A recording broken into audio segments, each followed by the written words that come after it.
antara Australia versus Indonesia yang berakhir untuk kemenangan Australia dengan skor telak 5-1. Saya ulangi lagi, untuk kemenangan Australia dengan skor telak 5-1. Biar kalian mendengarkannya secara jelas. Karena bagi saya teman-teman, ini adalah kekalahan yang sangat mengejutkan bagi timnas Indonesia, karena seperti yang sama-sama kita ketahui, bahwa timnas Indonesia sekarang ini diisi oleh pemain-pemain yang istimewa. Karena pemain-pemain tersebut mayoritas bermain di Eropa dengan permainan standar tinggi, atau yang selalu saya katakan, permainan standar Eropa.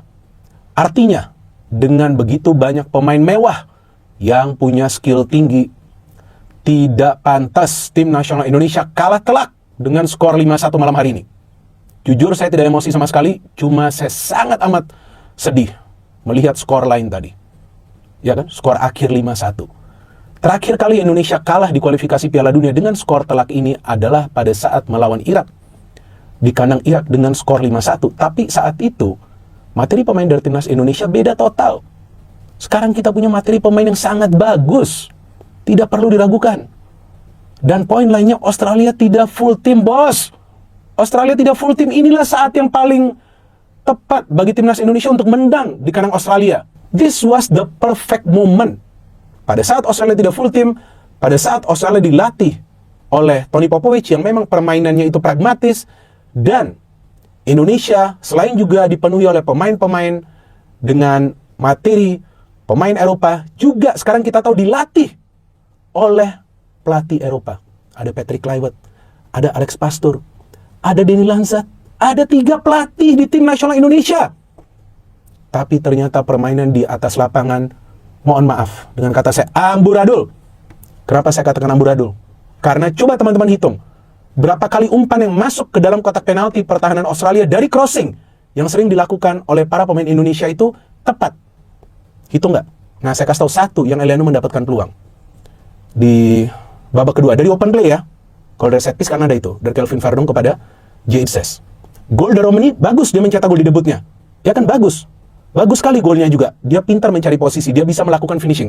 Tapi itu bukan crossing, itu umpan terobosan. Karena memang seperti itulah seharusnya Indonesia bermain. Kenapa lebih banyak long ball, dapat bola langsung diberikan ke depan, dapat bola langsung dikasih ke sayap, langsung main crossing? Apa ini artinya? Kalau yang saya inginkan selalu adalah permainan yang taktis, taktis, dan taktis, dan taktis, dan taktis. Artinya apa? Ya lihat kelemahan dari tim lawan, main dengan taktik tersebut. Tapi pada saat tim nasional Indonesia datang ke kandang Australia, kemudian berani bermain menyerang, itu adalah strategi yang sangat beresiko. Karena kenapa? Karena itulah yang diinginkan oleh Australia. Itulah yang diinginkan oleh Tony Popovich. Main aja counter attack. Serap saja dulu tekanan dari para pemain Indonesia. Dan memang ball possession kita bagus. Tapi apa hasilnya? Kekalahan yang telak. Dari starting lineup, saya sangat terkejut dengan Nathan yang dimainkan dari awal. Bingung saya. Kenapa Nathan dimainkan dari awal? Bukan karena kemudian dia melakukan kesalahan. Saya kaget kenapa Nathan. Saya nggak ngerti kenapa. Kemudian, oke lah, formasi 4-3-3, ya itu kan adalah pilihan dari pelatih ya. Formasi 4-3-3. Tapi 4-3-3 kan nggak harus juga bermain menyerang. Ya kan, main menyerang langsung gaspol, apa nggak beresiko itu? Ya kan, pada saat langsung gaspol seperti itu, kalau nggak bisa mencetak gol, itu bisa menjadi bumerang. Dan memang Indonesia bermain baik di 10 menit awal jalannya pertandingan, 10-15 menit. Karena high pressing, dapat satu peluang yang Kelvin mengirimkan umpan, Jadse sampai mencetak gol. Kemudian penalti, ya kan, strike dilanggar, Kevin Dix gagal mengeksekusi penalti, tapi saya ingatkan kepada teman-teman, jangan menyalahkan atau sampai menghujat Kevin Dix. Ya, karena pemain-pemain top di dunia lainnya juga pernah gagal penalti, pernah gagal mengeksekusi penalti. Jadi jangan ya, seperti yang selalu saya katakan, kita perlu juga salut dan respect dan juga mengapresiasi perjuangan dari para pemain timnas Indonesia yang tadi bermain. Tapi mereka tidak bermain sebagai satu unit. Itu yang membuat saya kecewa. Kenapa mainnya dengan otot, main pressing, ya kan, passing-passing jauh, crossing-crossing. Kenapa gak main umpan-umpan pendek dulu? Oke, main umpan-umpan pendek, kenapa hanya di lini pertahanan? Kenapa dapat bola di tengah langsung diberikan ke depan? Kenapa gak bisa bermain lebih bersabar? Kenapa ingin cepat-cepat mencetak gol pertandingan 90 menit? That's why, seperti yang saya tulis di status Instagram saya, di story, bahwa seandainya Kevin Dix pun mencetak gol, itu masih di menit-menit awal, bos. Jadi gak ada kepastian atau juga jaminan timnas Indonesia itu pasti menang. Tapi tentu dengan mencetak gol lebih dulu akan memberikan keunggulan bagi timnas Indonesia dan mungkin juga membuat para pemain timnas Indonesia itu bermain lebih tenang. Tapi saya tidak yakin bahwa karena Kevin Dix itu gagal penalti, kemudian mental down. Kenapa mental harus down? Masih oke kok pressing-pressingnya kan. Tapi kemudian buat apa juga Nathan melakukan pelanggaran seperti itu di dalam kotak penalti pada saat corner belum juga diambil? Saya jadi teringat pelanggaran seperti ini yang biasanya terjadi di pertandingan-pertandingan di Liga 1. Sering banget pelanggaran seperti ini yang terjadi. Kenapa dia harus melanggar seperti itu? Saya juga gak ngerti. Padahal dengan mempertahankan skor 0-0 pun, ya selepas Kevin Dix itu gagal penalti, ya no problem. Ya kan, kenapa harus main over agresif gitu? Pada saat Australia itu tuh sudah sulit membentuk pola permainan mereka. Sudah sulit, mereka tuh sudah ditekan habis-habisan, mereka tuh sudah tidak bisa berkembang.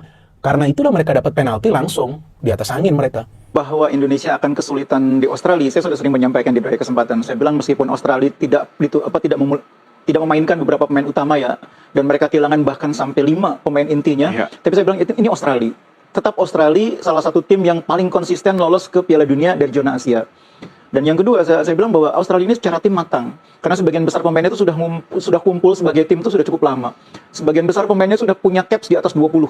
Bahkan sudah ada yang hampir 80 ya. Ajis Behic itu sudah hampir 80. Begitu juga Irvin ya, yang mencetak gol kelima tadi. Sementara Indonesia, hari ini ada 3 orang yang memulai sebagai debutan.